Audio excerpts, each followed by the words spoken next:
And we are live. We are Welcome, live. everyone. Hello. How are you? Yeah, Oh man, I wish I've we could.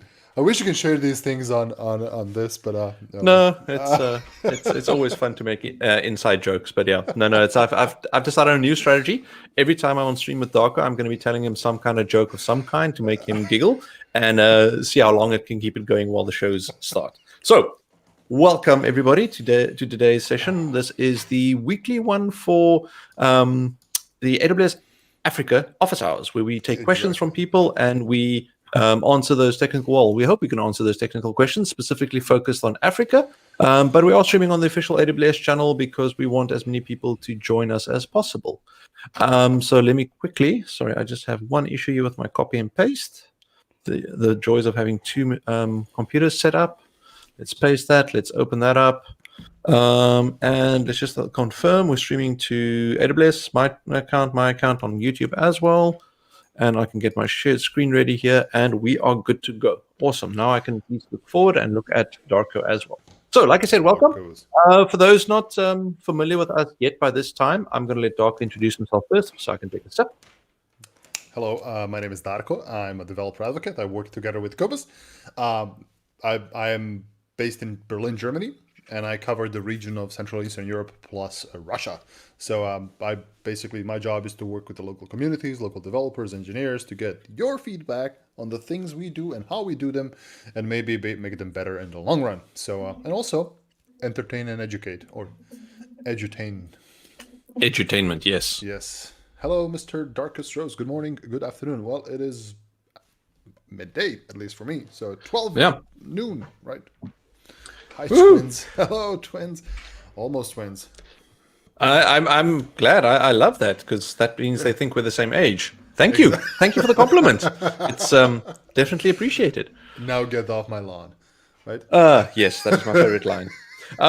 Morning, Dark Rose. So the fact that it's 6 a.m., I'm assuming then you are in the US. East Coast. East Coast. I think. Oh, we must put the names on the screen. Yes, we can actually do that. But we have to take the banner away, I believe. So if we take the banner away, there. Oh, wait. Sorry, we use the same setup for different shows. So there we go. And fixed. Cool. Awesome. There we go. Now it's less confusing. Thank you for pointing it out. Oh wow! Just got off work at Eastern Standard Time. Gee, so night shift. Wow, that's a rough one. Thank you for joining us. Then so early we hope in the to morning. entertain. I always wanted to be part of a morning show, so there we go. Yeah. So just quickly wrapping or finishing up the introduction. So my name is Koos Bernard. I am also known as Not Darko because people get us confused. And I'm based all the way down in Cape Town in South Africa. So this session today is basically similar to the AMA we do, but it's more focused on technical questions. So I've got a couple already that I will have us discuss. And what we will do as we go along is please ask us questions. We are literally here to, once again, try and help people with technical questions. If we don't have as many technical questions, we will go off on random tangents and hopefully entertain you with some interesting technical stories.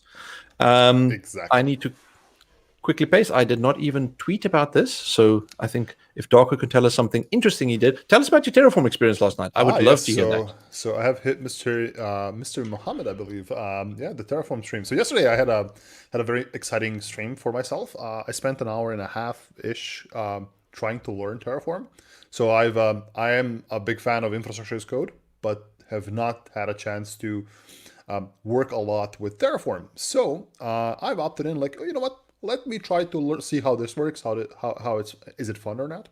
So I've actually spent that much time to basically go through the basics, create a simple Hello World application in Terraform, and it was fun. I have some questions for you regarding Terraform.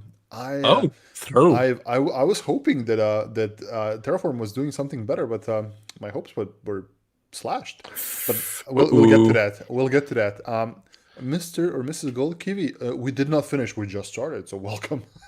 I'm just talking about a stream I've done yesterday, and you know what? Let me just shamelessly self-plug here. I've actually have a recording of that stream. So get your link and paste and bam. And if you want to see my Terraform stream, bam. Yes, it's there. And if all goes well, before we continue with the Terraform stuff, I will have my first set of Terraform videos. I did a 5-part short series, like 5 to 8 minutes each, on Terraform, specifically getting started. On AWS, I have just been a little bit swamped for time at the moment because our nanny has been sick the last 2 days. So I am playing daddy daycare with a 2-year-old. So if I seem a little bit confused about how to do adult conversation, apologies for that. Cool. Yeah. Tell me your Terraform questions. So, well, it's not a question. It's more of I was expecting. So I started with CloudFormation. CloudFormation is this very manual thing where you define everything, right? And then I got into Terraform kind of expecting CDK. And CDK, for those of you who don't know, is the cloud development kit, which is kind of an abstraction on top of CloudFormation. It helps you generate infrastructure as code or infrastructure code through a generic programming language, right? So I have, for example, if you do like, if you create like a VPC in CDK, it's a single line, it does all the things. One of the things I was I was set back. I wasn't surprised, but I was set back. Is like I created a VPC in Terraform, and it just created a VPC. I was expecting it's going to do subnets. It's going to do like some sensible defaults because, So it didn't work. Mr. Gold Kiwi, are you talking about something important? Because I can't understand. We're talking about how I did not understand fully Terraform, or how I had different expectations from Terraform in my last night's stream. So if you want to check out the stream, I think I pasted a link somewhere. So just quickly to get everybody up to speed, Terraform is a infrastructure as code tool developed by HashiCorp. It's open source. They have got an enterprise version for it as well. And it's not, it works with a lot of different infrastructure providers, one which is actually AWS. So there's a whole bunch you can do with it in terms of interactions. And it's different from CloudFormation and CDK in the sense that it uses a JSON-like syntax. It is called HCL, HashiCorp Configuration Language. And how it works is that you define the resources. You can use one or many files in the same directory. It'll then figure out the dependency graph between all of them. You can also do explicit dependencies if you want to. And then at the end of the day, it tells you, well, this is what I want to go apply. Have a look. Are you happy? And then it goes and creates that infrastructure. But as Darko now mentions, it doesn't have a specific abstraction layer. So it literally works with all the base resources on AWS by default. However, there is a whole repository of modules, because the way you build abstractions in Terraform is by using modules. Since they work with so many different infrastructure providers, and just to clarify, it's not just the clouds, the different clouds that are infrastructure providers. It's things like you can interact with GitHub, you can interact with Chef, you can interact with Kubernetes even. Some people have built, I'm not sure if it's official yet, but providers for networking gear, for Cisco, for some of those ones as well. So you can actually handle, and the nice part there and why it's so popular is that it handles the hard part of figuring out what the current state is, what do you want, and what do I need to do to get you to that state that you want. So you define your infrastructure. It's got a state file where it keeps state of what it saw the world look like last time it ran, and then it's able to query the infrastructure or whatever provider it has to make sure that, or what the current state is. And then it takes all three of those points, tells you, boom, this is what I want to go apply. Then you can review it, and then you can roll it out. I've even showed how you can break the state. So there was an entire discussion about state files and how complex it is to manage state files. And like there was a state file in my local directory, and I deleted it and run Terraform apply and just created a completely new resource. So it's very important. State files are important. And somebody shared some tool. I even forgot the name. Something Atlantis something IO. It's like a Terraform CI tool, basically manages the state and all those things. So you should not run into problems when it comes to the state files. So yeah. Oh, we have Marcia here. Hello, Marcia. Yes. Our colleague Marcia is on stream. Hello. Yes, and once again, a colleague that seems to... Yeah, I was about to say, we thank you that you would spend your valuable PTO on us and feel that we are that entertaining. But yeah, thank you. Looking at two bald guys talk about technology which one guy understands. No. So quickly, just on that, you can, if you look closer, you can actually see I have some hair because I didn't have time last night to shave with the kiddies. So Yeah. So see, it's not bold, therefore let's clarify it's a life choice. Okay. It's a life choice. I have a It story is. behind my baldness. I have an actual story behind my baldness. Why am I bald? Cool. It has been a choice. So I've moved to Czech Republic back in 2012. I had a bush of hair on my head, and it started to grow. Like I literally didn't cut my hair in like a couple of months, and I didn't speak Czech back then. So what happened is like, you know what? I need to find a barber that can cut my hair and that speaks English. So I was looking for like a barber that doesn't speak English, and the only ones that spoke English were ridiculously expensive. So I'm like, you know what? And they like told me, hey, for a buzz cut, it's gonna be like 70 euros. You know what? I went to a local electronic shop, bought a hair trimmer for 35 euros or something like that, and just, and that's when my life choice was made. So I basically went bald for 70 euros. So.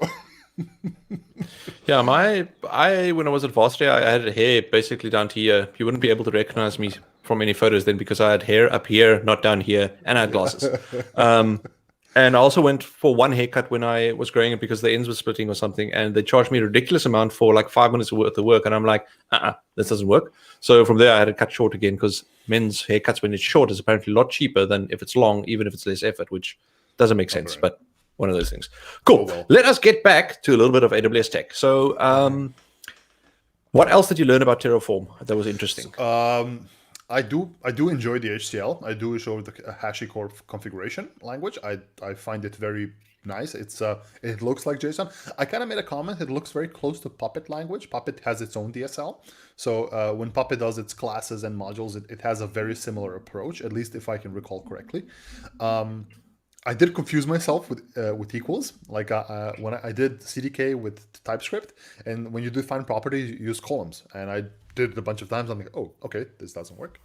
Also, pro tip: if you use Terraform, make sure to look up the proper documentation because some things have changed recently, especially when it comes to declaring variables or using outputs in Terraform, and some things may not work. So, for example, I've tried to load user data off within the Terraform example file. It didn't work because the EOF doesn't work anymore. You cannot do EOF and just paste it off that. I had to read the file of disk. I mean, perfectly fine, but I just found an example, copy pasted it, and it just doesn't work. So there are some things that are not compatible or have lost some compatibilities before. So just make sure to, if you're learning Terraform, to take care of that. So, but overall, so just quickly on that, part one, yeah.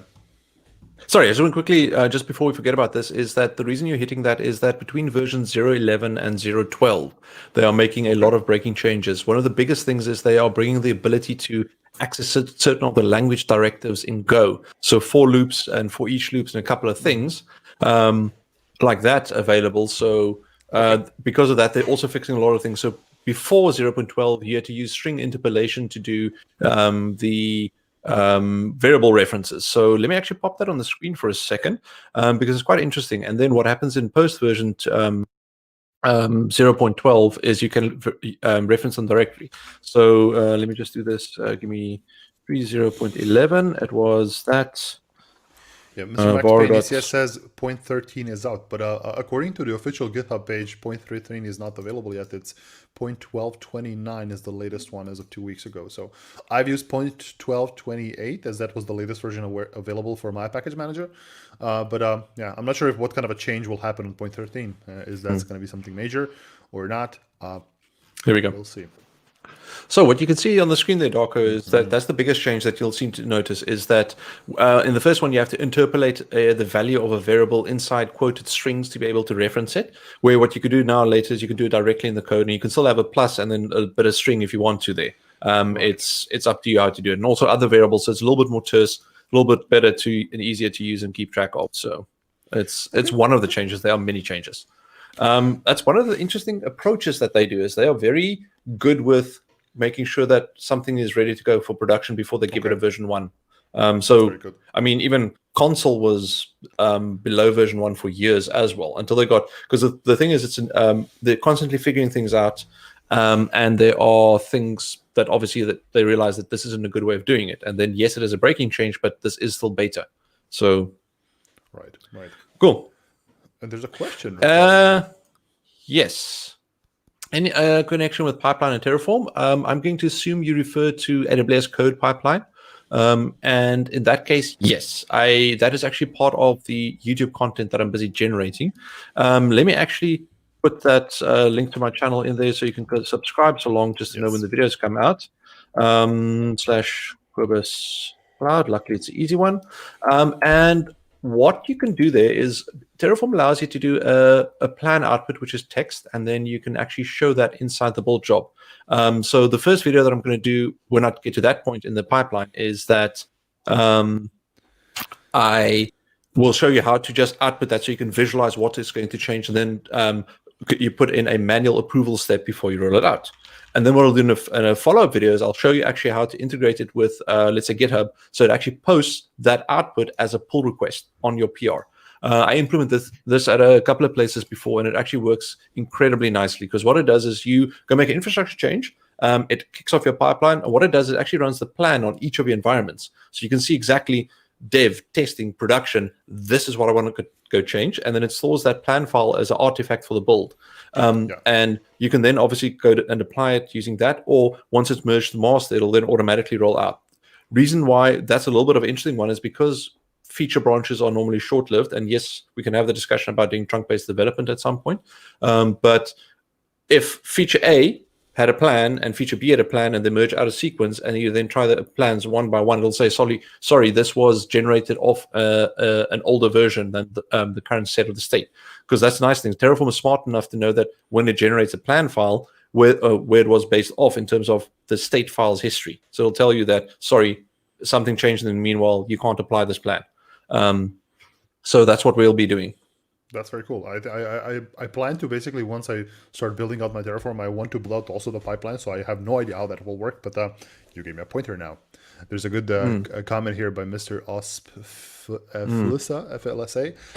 Why does everybody make DSL for everything? I have a great thing for that regarding why does everybody create their own DSL. It's this famous XKCD comic on standards. Let me see if we can quickly get it on screen. Give me a sec just to see if I can get a screen share going here. If I go away, then it means that okay, here we go. So that's screen sharing actually can't, what do you call it, broke or crashed my entire Chrome yesterday. So I'm just a little bit hesitant. XKCD standards. Let's just open it up quickly. It is hilarious. Let me make it big enough as well. Go back to StreamYard. Share my screen. Why is SKCD so good? I mean, I read about the guy who runs it is very into he's a mathematician, I believe. By default. I read a couple of his books. Cool. So let's just bring that up. Yeah. Oh, yeah. See, this is what I was afraid of now. Wait, I need to do it over here. No. There we go. Perfect. Let's just make it a little bit bigger. There we go. So enjoy that. That is the reason why.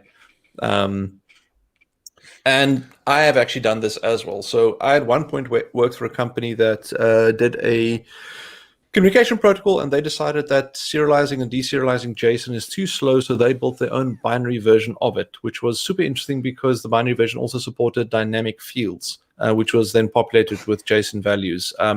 So it's like one of those, like, it's too much effort to change the API, so we abstract it into a dynamic field, and you can push through everything. Then you deserialize on the other side and then make a decision how to, or to which method it calls. So it's great because you don't have to keep updating your app. Yeah. But thinking long term, yeah, that was not necessarily the best choice there. Yeah. Okay, so we have a interesting question here from Mr. Zindaba. Is ECS still now a thing that there's EKS? I'm struggling to see. Can I pop this up here? Yes. Yeah. I'm struggling to see what the fundamental difference between the two. They are both capable of running containers and they're both Ah, managed services. Well, I mean, great. the main difference here, maybe Kobus can do more. I'm not a very big expert on Kubernetes, to be honest. I've never launched a Kubernetes cluster.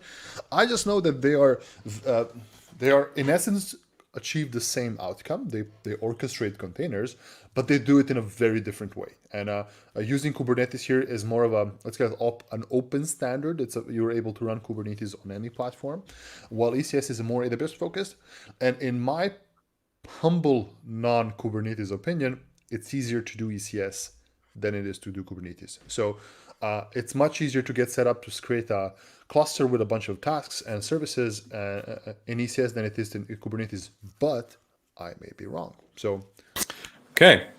go for it. So basically, they both. So just some history. The ECS was launched in, I believe, 2011. So it's been around quite a long time. Kubernetes launched in 2015, I believe.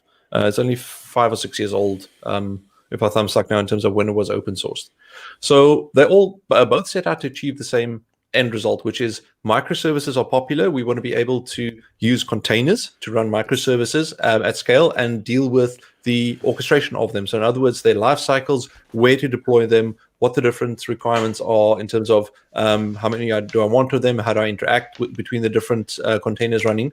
Because the problem that it solves is that, let's say I've got a container and it listens on port 80 and I spin it up on a host. That means that port 80 is occupied on that host. I cannot launch another container running on port 80 on the host because they can't share ports. Now, the way that Kubernetes solves it is by using a thing called overlay networks.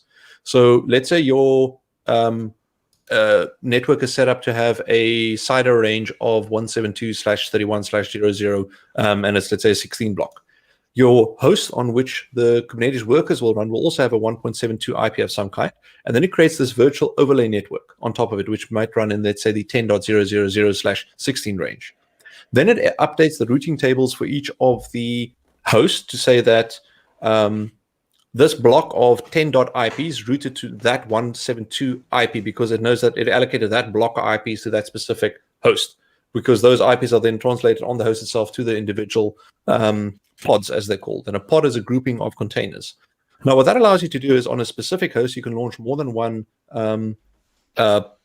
container listening on port 80 because each one has its own IP and they're translated by the host because of that IP table root mangling. So that's just quickly under the hood how it gets around the orchestration running a lot of containers. Now, taking a step back, it solves the problem of how do I get a container up and running, how do I keep it up and running, and how do I scale it up and down and all of that. So both of them do that. Biggest difference being is Kubernetes tries to manage all of that. So in other words, the only thing you do is you interact with Kubernetes and say, listen, here's my definition of the set of containers I want to run. Go sort it out, and it will then spin that up. It'll also create things like load balancers, define it as a service, so define DNS entries to expose it externally, set up the DNS between the different pods so they can communicate, etc., etc. So it solves that whole complex of I've got a whole bunch of containers running all over the show. How do they communicate with each other? How do they communicate externally? Now, where the difference comes in is that with Kubernetes, you would use a YAML file to define a ingress point, which is a mechanism to get into Kubernetes, which is then translated on AWS with EKS into a load balancer, because that's what you use and set up the appropriate route for it. Where on a different cloud provider or on different hardware, it might create something different there. The thing, however, is you still have to specify that this is an ingress or an ALB ingress controller if you want some of the nice features, because the load balancers on AWS are different to other ones. So at the end of the day, yes, it's nice because you can just do it in YAML in one way in this one system, but there's always specific customizations for the different infrastructure providers that you're dealing with. ECS on the other side is built the way we do AWS products, which leverages the building blocks of other services. So it doesn't itself have a load balancer. It makes use of the EC2 load balancer, or the load balancers found under the EC2 part of the console. So application load balancer, or network load balancer, or classic load balancers. You can pick, and then uses those and auto-scaling groups and the other building blocks to actually launch the containers and expose them externally. Okay. Yeah, I think again, it's one came before. That's one also very important, right? I see no reason for ECS being not a thing anymore. Again, I have not used Kubernetes, and Kubernetes for me, in my um, uneducated opinion, is more complex than ECS. So, but yeah, I think absolutely So there's place for many of them, and also there's other solutions. There's what is it called? Consul, I think, no, as well. For me, well, Nomad. No, Nomad. You Nomad, think Nomad. so? Nomad is from HashiCorp, who does Terraform as well. Then there is. It used to be called Mesos with the Marathon plugin for containers. Mesosphere. Yeah. So Mesosphere. Yeah. Mesosphere was a distributed computing platform where you have a whole bunch of workers, and it does the, hey, let me run the build jobs, or not the build job, the actual job of Okay. whatever it was you want to compute somewhere. And then there was a plugin for it called Marathon that allowed you to do that, but with containers. I actually ran a cluster like that at home for a number of years, and Okay. I had it up and running at previous companies as well. They renamed to, I want to say D2IQ or something like that. I can't remember because I just know the Twitter handle still says in brackets Mesosphere, which is awesome. Okay. That's cool. I'm not I sure know, what the renaming was about. I had a customer who used Mesosphere. That's how I know it. I have very limited experience with containers. I've used containers on a personal level. Never ran a proper production workload in containers. So yeah, I'm still trying to figure that out. And Mr. Max Payne says we need a new standard for ECS and EKS. Yes. Yes.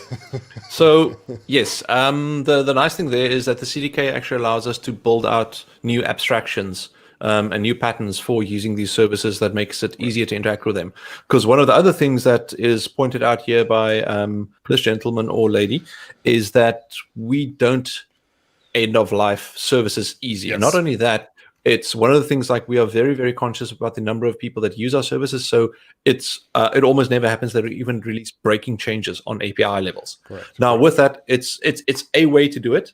The benefit there is that you know that people can continuously use your services without having to constantly be warned about updates and dealing with it. The downside of it is if you did make some kind of design decision mistake at some point that doesn't cater for a edge case or even a new scenario, then your hands are a little bit tied.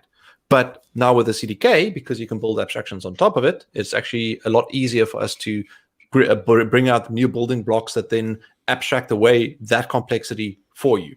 So that really helps with it as well. Hello, Shambo. Hi. So absolutely, I think more abstraction will come. And regarding the end of life things, how many of you know about SimpleDB? It still exists, right? SimpleDB is a database service that was it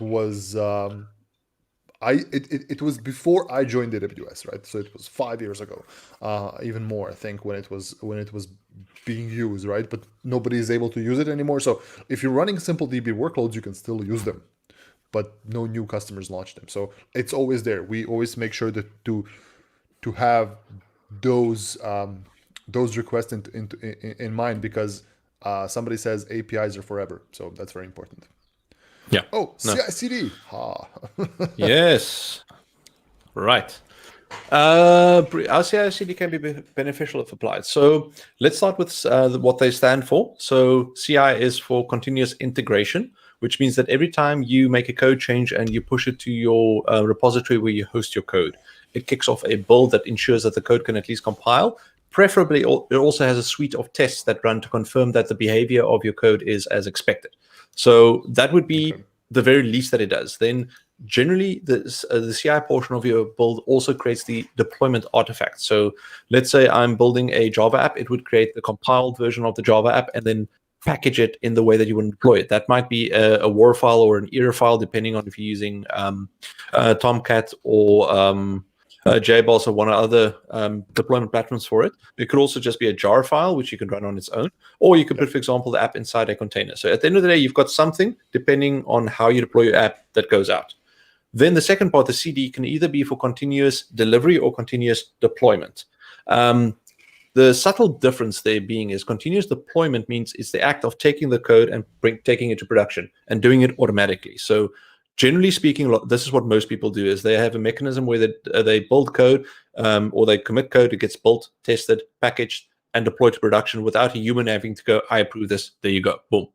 The difference between deployment and delivery is that with delivery, what you start doing is you start bringing out features and is not necessarily linked to the deployment itself. So, for example, you do like possibly canary deploys where it starts taking traffic and making sure that this version works the way you want to by looking at metrics, or it could be hiding a feature behind a feature flag, or only having a certain portion of your people doing that. So what it's a very subtle difference, but it means that you're constantly delivering features, but they're not necessarily active yet. Where the deployment, because remember when you deploy something, you could deploy without adding new features. That's right. I think I got that right. Yeah, but always take a step back and think of it. How do you do it without CI/CD, right? I came from a background where we had no CI/CD. We had a team that would develop applications. They would literally send me, hey, I put a zip file in the what directory, can you copy it to the server and hope it runs, right? It was very slow, very tedious, difficult to roll back. So CI/CD in a proper setup can and should be used for any kind of change you make to your system, especially in a cloud system. So this not only includes application changes, this also includes things such as configuration changes, infrastructure changes. So anytime you make a change through, hopefully, infrastructure as code, you also push it through a pipeline. So it brings a few things. It brings repeatability. So every time you make a change, it's the same way. It's performed in the exact same way. It brings version control. You can version control what you do.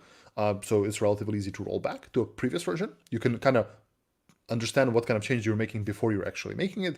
And also testing. Testing is super important because one of the major steps of a CI/CD pipeline is the test phases, where you test your code, be that by running static tests or integration testing.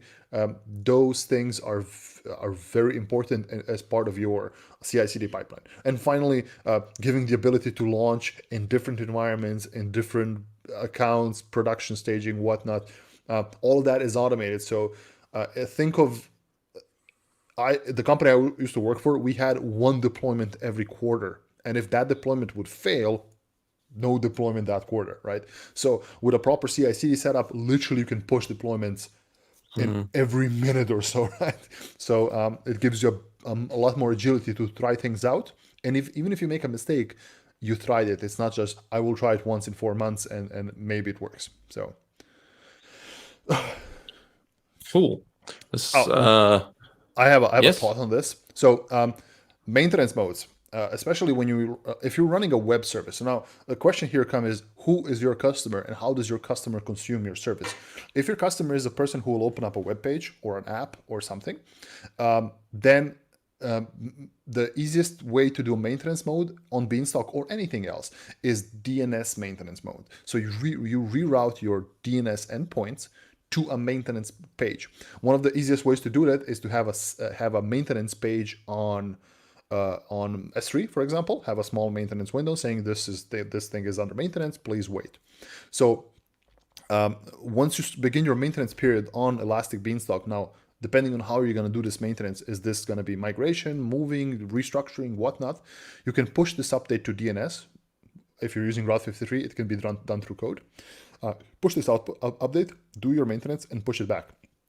If you're using proper like alias records on Route 53, the changes should be immediate, right? The TTL is very short on alias records, and there should not be any delay between a production and a non-production system. So that would be the way. If this is serving an API, then that's a problem. If it's serving an API, you have to make sure that your API endpoint, so your customers who are consuming your API, can handle a maintenance mode, right? So if your API can be able to notify, hey, I'm currently in maintenance mode, no request will be sent back. So that's also very important. And Max Payne says, using DNS changes, some people override your TTL. Wouldn't that be bad for those people? Because if you're using alias records, the alias record TTL part is actually sitting on the AWS side. So alias is, I think AWS aliases are not part of the RFC for DNS. It's something weird, something weird we handle. So that's why you get like an immediate change. You can do a lot of things with aliases. So I think TTL would affect this. So just quickly, just for those not familiar, TTL stands for time to live.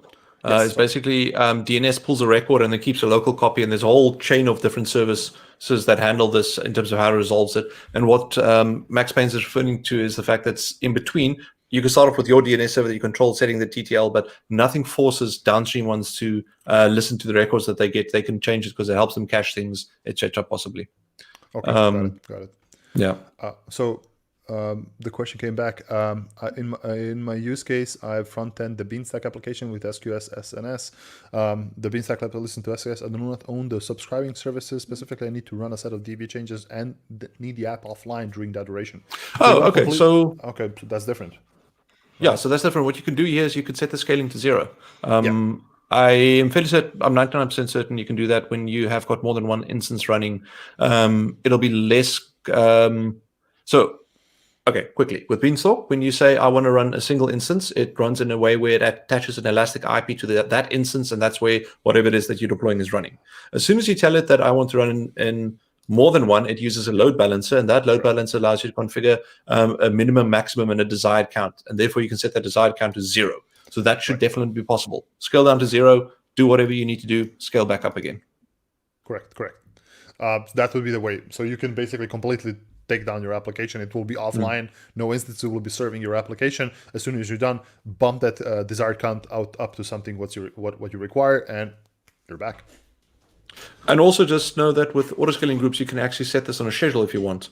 So you can, with autoscaling groups, you can have a scale up and scale down schedule. So you can predefine this maintenance window, and you know when it'll come back up again.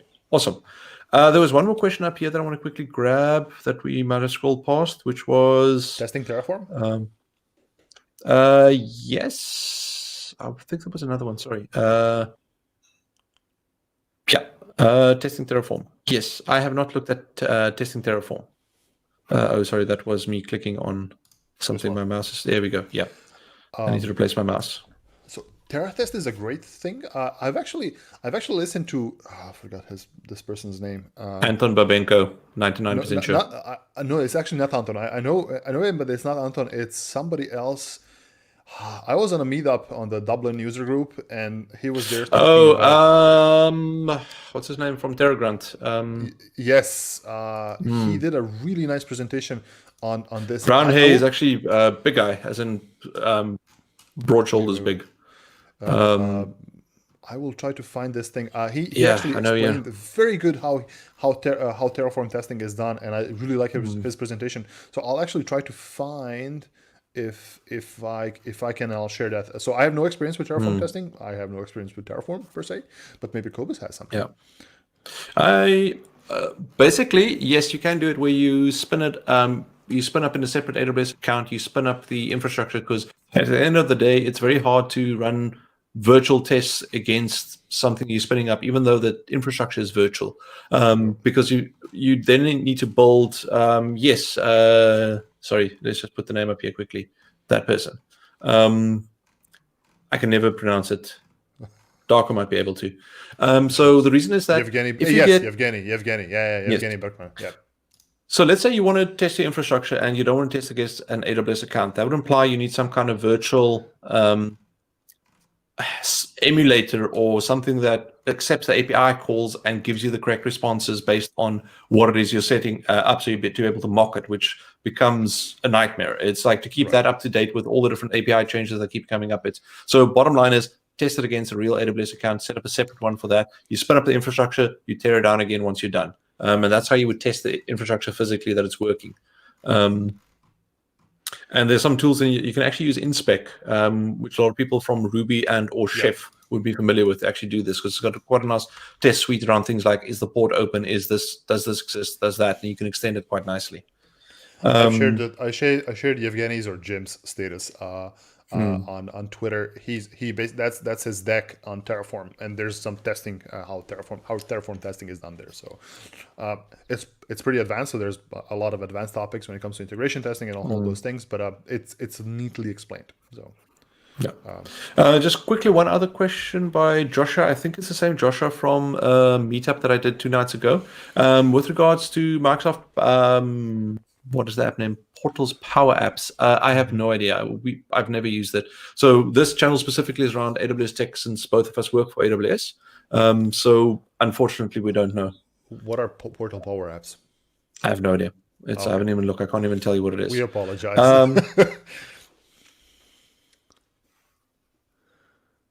Cool. Let's do quickly. Boom, boom, boom. I Testing won't. EC2 module. The EC2 module depends on a VPC. Yeah, that's the thing. When you do any testing on, especially on infrastructure, and this also boils down to CloudFormation as well. When you do testing on Terraform and on CloudFormation, the only way you can properly do testing is by deploying it, right? Because you can do all the linting and syntax testing and checking for spec. That's fine, but until you actually have deployed, you don't really know it's gonna work, because those are actual elements which you may run into limits. You may have a problem by launching an EC2 instance with something that Terraform doesn't control. So the best way to test it is to deploy. So make sure to have an account to constantly keep deploying things. So there are tools such as Taskcat. Taskcat can, well, I'm not sure if it can work with Terraform, but with CloudFormation, Taskcat can basically constantly deploy your stacks to a specific region and account with a specific subset of properties. And if it's successful, it's going to tear it down, right? So, and you're just going to be sure that it can work all the time. So. So yeah, one of the things that I'll be doing in my stream is actually showing how you do this. So it deploys through multiple different environments. So one of the things that I did previously is set that up so that when you push an infrastructure change and you merge it to your main branch, what will happen is that it'll first deploy it to dev, then testing, then staging, then production. And as with any pipeline, if anything breaks, it actually stops at that point. And then obviously sends you a message saying, listen, something's broken, please go fix. So that's normally how you would do it. But given that you're running the planning, at least on your on all of your branches, you at least know that fundamentally it should be able to handle it. Oh, there's a question on this one we mixed. Hard limits. Okay, so these are features regarding Lex. So those things so the question here, there's a hard limit of 250 intents per bot, right? That's a limit of Lex. And our Lex AWS or Amazon Lex is a service that basically enables you to create bots for things. Now, I am not an expert in Lex. I have not actually I've played around with Lex once, but regarding the limits, there's a hard limit of 250. If it's going to be increased or not, we really cannot say. One thing we can actually do is we would love to take your feedback back to the service team. So, Mr. Raihan NC, what? Well, this person, thank you. I know him, yeah. Okay, can you send us that feedback directly via social media or something? Yeah, and then we can find the right person to make sure they get this information, because we want to understand why do you need more than 250, and basically that way we can prioritize the service teams. Their own intents as well. Yeah, sorry, I'll apologize publicly for this. I've actually been chatting with him since March, but when at that point I made my request, and that was just before all the lockdown madness all over the world ensued. So it just fell off the list, unfortunately. So I'm terribly sorry about that. Yeah, but we also do that. You let us know what kind of a thing you want to talk about, or what kind of problem you may have with a service, and if we do not know the answers, we can definitely poke the people who might have answers. And again, we cannot say, "Oh, it's going to happen." It's going to be just, hey, maybe they can consider it. So. Cool. We are now about 45 minutes in. So just for those who've joined us late, this is the weekly AWS Africa office hours. And we're also streaming to the official AWS Twitch channel. This happens every week. So the idea here is that I will have different guests. We're still in the process of getting everybody lined up for this. I also want to include some local solution architects. So we have a variety of different people talking about different AWS tech. And the point is that we'll be here to answer questions for you. Also, another nice thing that we can share for those not familiar yet is that Darko and myself do have a weekly show where we do actually 2 slots.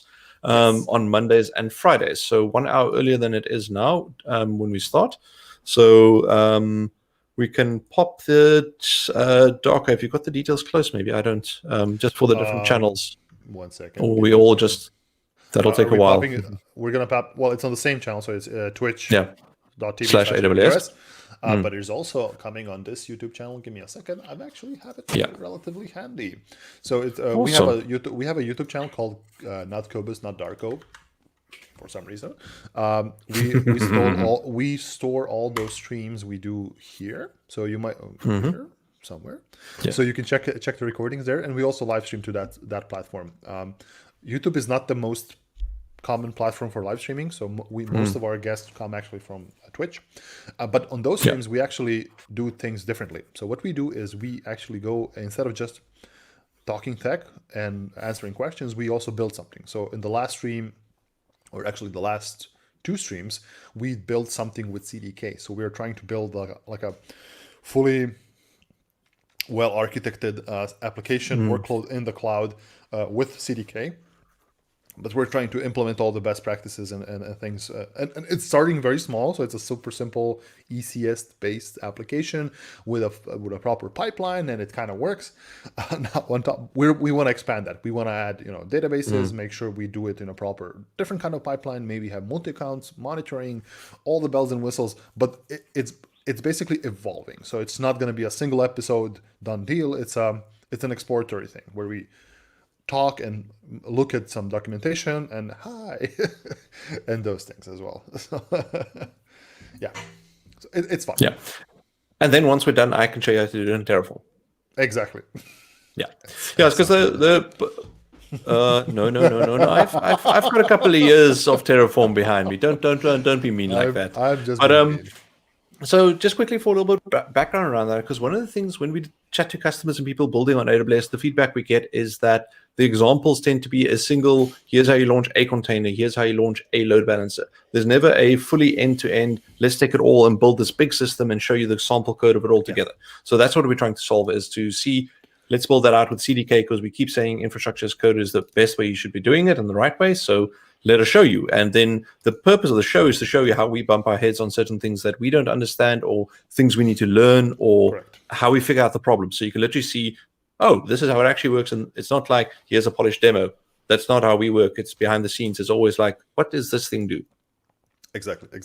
So it's more of a raw approach. So if you're looking for a very cut down example of what we're trying to build, or a very edited way of doing things, that's not the place for you.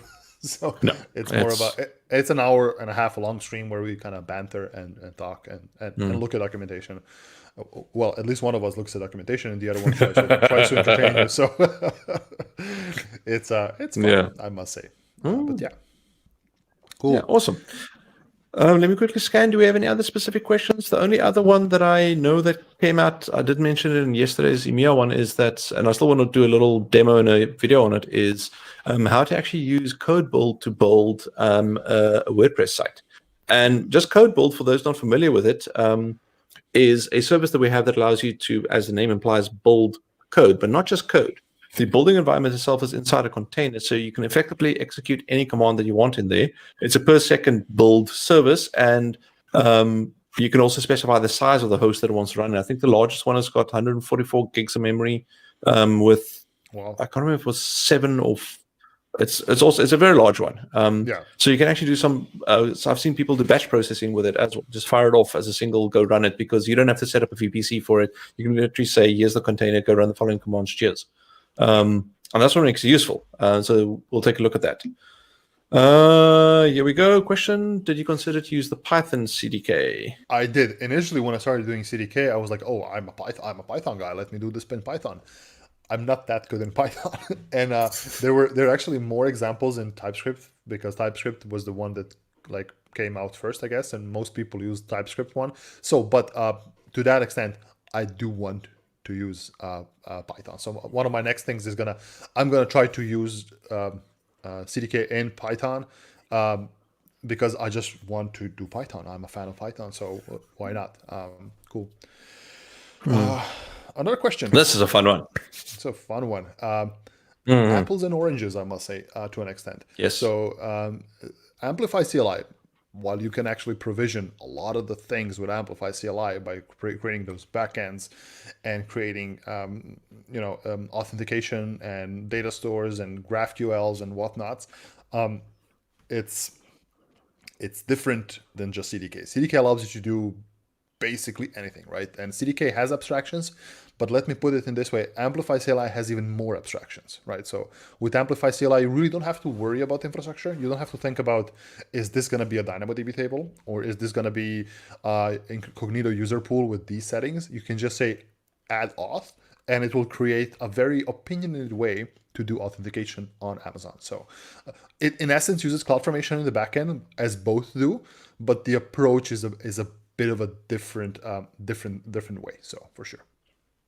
I'm just quickly trying to find a link here because I know Nader Dabbit. Let me actually just pop his Twitter details here. Dabbit3. So look at Nader Twitter at that. So the big difference for me as well is that the whole approach for the Amplify is that it works from a it's not quite task, but let's say objective-based.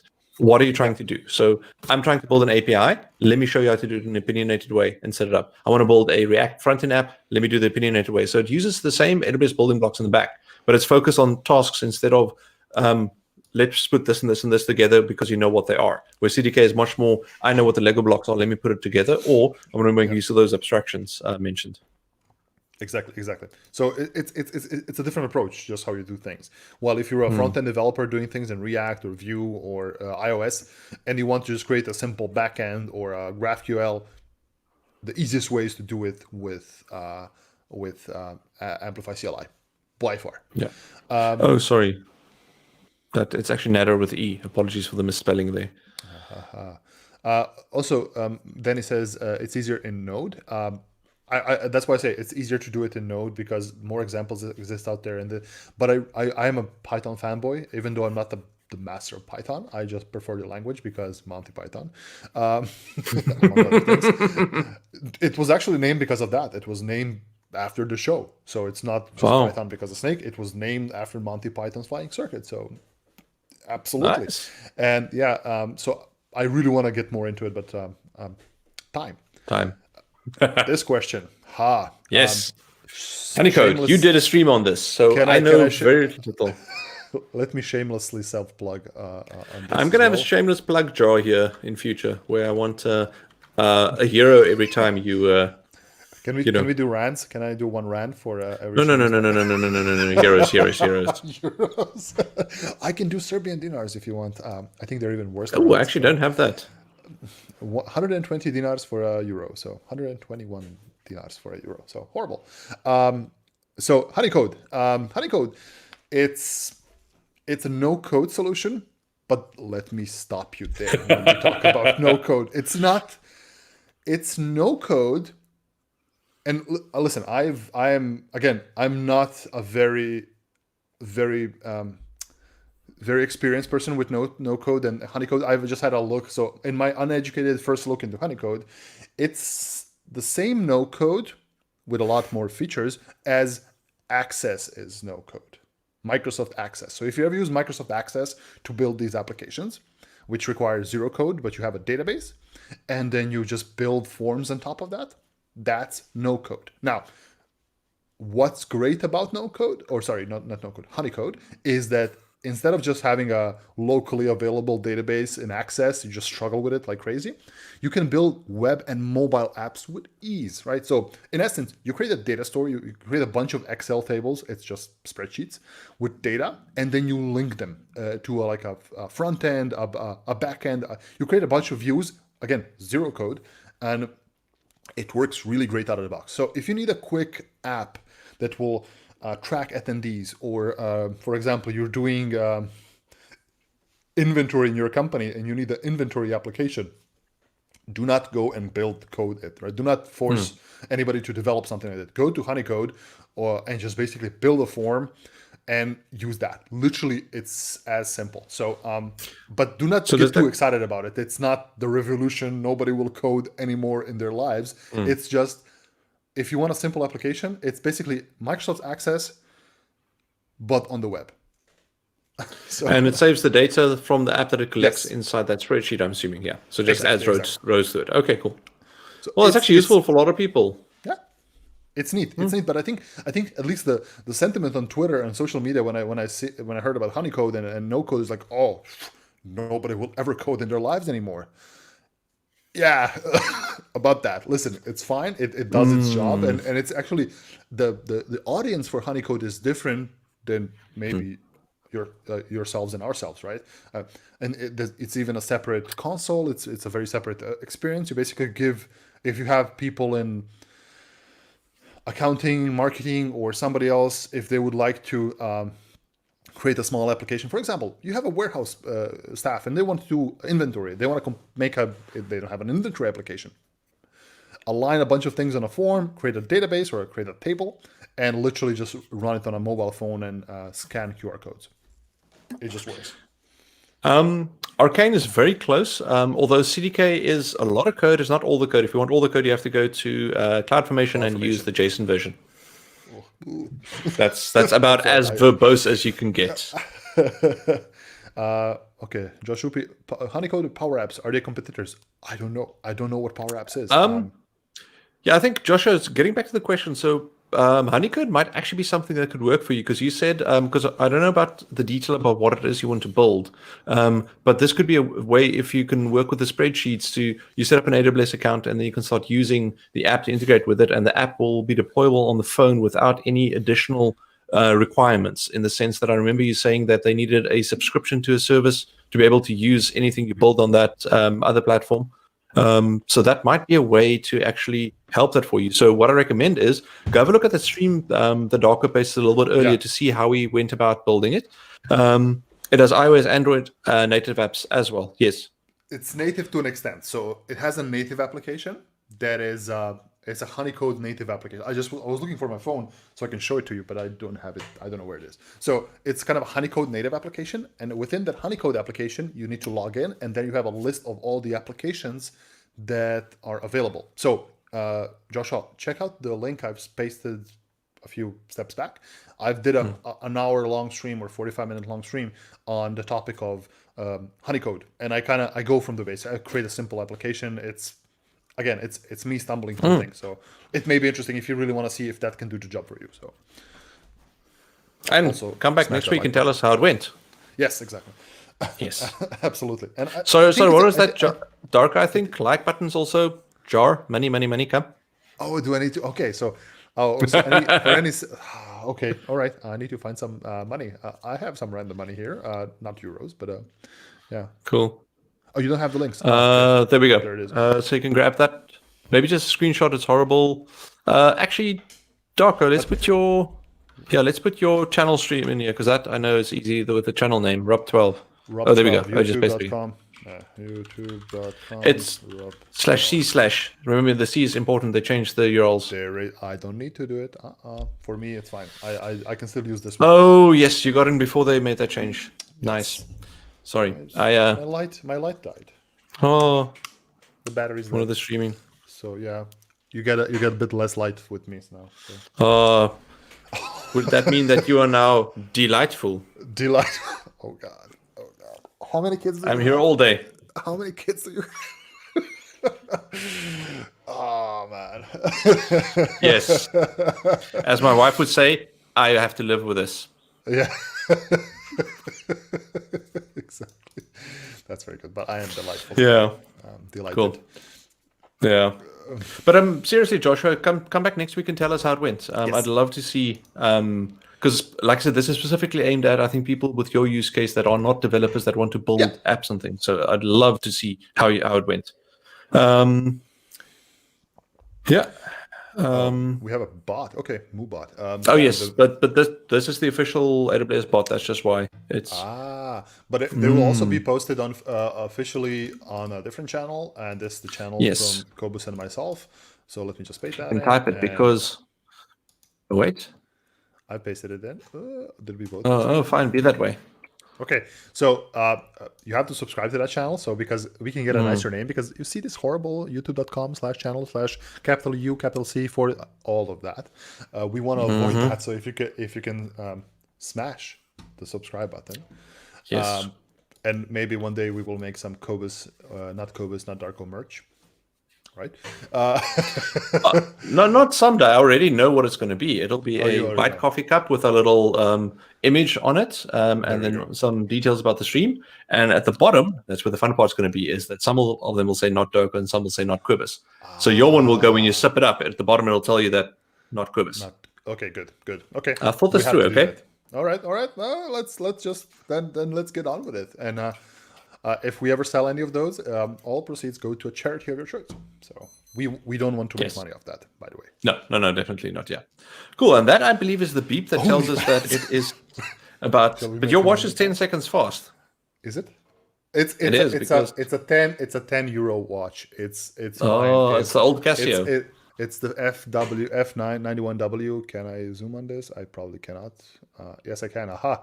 It's the F91W. So far, the most comfortable wristwatch I've ever had. It's literally 10 euros. It works. Your battery will last for ages, and it just shows time. So I literally I have a smartwatch, but I don't wear it because it's too heavy. And this one is just I don't even feel that it's on my arm. So would that be a feature watch? It's a feature watch, literally a feature watch. It's the Nokia 3310 of watches. Cool. Okay. With that, it is now on the hour where we need to stop because we're running on the official AWS one. But thank you very much for everyone for joining us. And like I said earlier, this session runs every Thursday, and I'll be rotating different people in and out. At the moment, it's a little bit hard because Northern Hemisphere has got what is supposed to be summer holidays, so a lot of people are on PTO coming back at random times. I hope you're not tired of myself and Darko yet, because tomorrow will be our 4th stream together. But you can also join us tomorrow at 11 for our stream on Friday. And then, yeah, we hope you enjoyed this. And remember, always come and ask us questions. You can also reach out on Twitter and LinkedIn to ask us questions for the sessions. Exactly. And we are going to hit the end broadcast button now. So thank you very, very much again for joining us today. See you next time. Bye-bye. Cheers. Yes. Yes, tomorrow, yeah. Cool. Bye. Cheers.